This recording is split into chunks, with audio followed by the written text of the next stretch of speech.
Welcome back inside a joyous America First Event Center. Spencer McLaughlin back with you. Southern Utah head coach Scotty Bauman joining me after a 196-9 for your team. Coach, how do you feel like your team competed tonight? We practiced like this all week too. You know, we had a rough meet last week, and the way that kind of lights a fire under this team is awesome. But you know, that's what we've been doing for a while. We go great, then we struggle. We go great, we struggle. We go great. So, you know, we've got to make sure that we just are able to package what we did tonight and continue that and build on that from here on out. But I was so proud of the girls the way they came out tonight. They were amazing. You say last week. It was just 4 days ago in this gym, and it looked like in many ways completely different team from the one that took the floor against Utah State. But we have to go to Nia Randolph, a program record on floor. When you saw her complete that final pass, dance around, drop the mic, did you know that score was going to be that high? I did. I knew it. I mean, she landed that double layout absolutely flawlessly, and her form in the air is so good. And then to be able to dismount with the front through to double back and just take that nice, smooth, small, controlled step back, and her leaps are enormous. So, you know, Nia was eventually going to do that. It just was a matter of time. I think most of our floor team can score up into those numbers too. They're absolutely fantastic. I know that was a 49-5 or whatever, but they've been knocking on that door every meet for the last 5 or 6 meets. They're that good on floor. So I was really proud of them. They're just a very solid core group on that event. 49-5-2-2-5, the score on floor. That's a season high, and that's the second highest score, tied for the best in program history. Southern Utah has not seen a score that high on floor. I should say you haven't seen a score that high on floor from your team since 2002 at the WGC Championships. Do you even remember that? What happened that day? Take us down the memory lane. I absolutely remember that. That was Sarah Geisler and Sandy Crosby-Lyman and all of those guys, and they've been scoring 9-9s all year long. And we literally threw out a 9.875 in that meet, if I remember right. You can check me on that, but that was our worst score. They all scored 9.9s and then like a 9.95 or a couple of 9.925s. That was a good team, man. Wow, they were a crazy good floor team too, just like this one.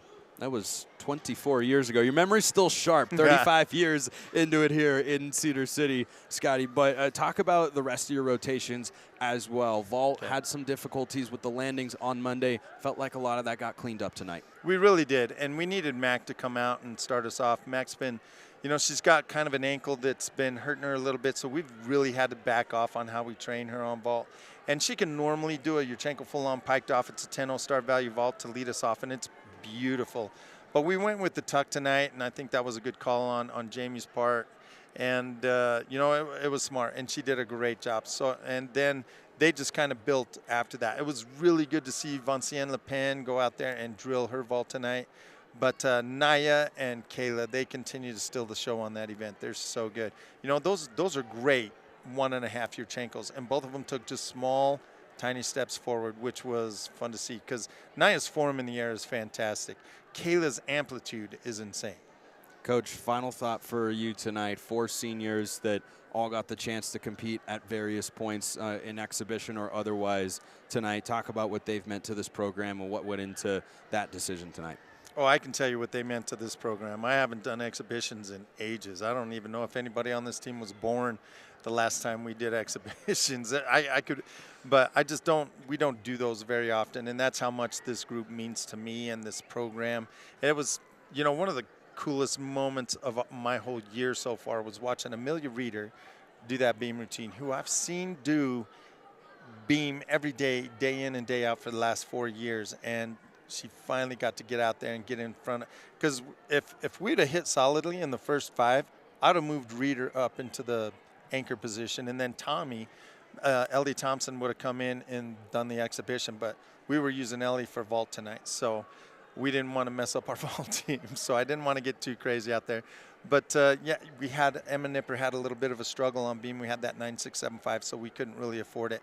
And Maria Ferguson and Marissa DeGroot did such a great job of, you know, anchoring that beam team. So, and talk about just those seniors, and you know, in as brief amount of time as I know you can. What have they meant to the program?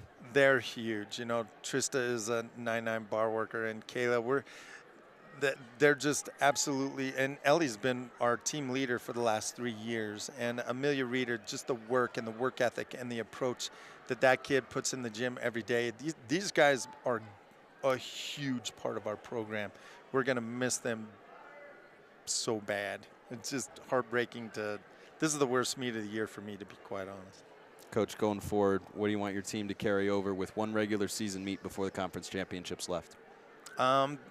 You know, just keep settling into your gymnastics. It's very important that we peak now. You know, it wasn't all that important a month ago, but it really is going into the conference championships and the regional championships to continue to build on this kind of momentum. And this team is that good; they can do it. So, Coach, congratulations! Thank you for the time. Thanks, thanks, Spencer.